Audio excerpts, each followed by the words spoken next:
Nasubok ang theoretical knowledge ng mga estudyante ng Mountain Province State University sa isinagawang capstone and internship showcase. Iba't ibang sistema at aplikasyon para mahasa ang husay at ginhawa sa mga sektor itinampok. May report si Cheryl Itio.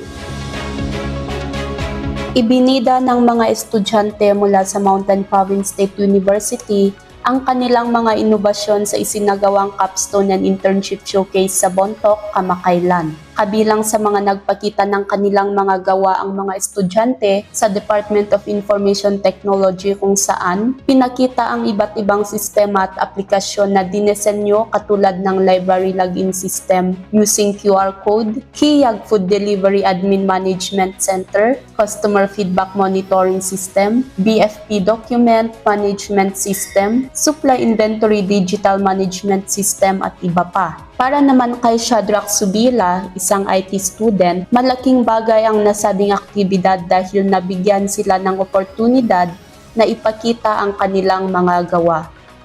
This is also very special because there are some agencies, visitors who came here to witness our works.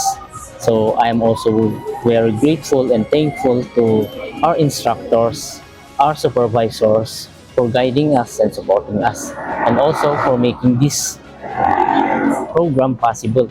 Layunin ng nasabing aktibidad na ipakita ang kakayahan ng mga estudyante na gamitin ang kanilang theoretical na kaalaman sa tunay na buhay. The purpose of this showcase is to show how classroom learning translate into actual industry or shall we say yung community application, no?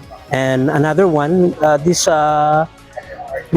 showcase provides the student the avenue to present the knowledge and the skills they have gained throughout their academic journey. This event was actually a great one, hoping na sana there would be more in the next few years, as it serves actually as an opportunity for us to discover what's the tools needed pala and what can be what can be done better, so at least we can improve the efficiency of our office for the coming years.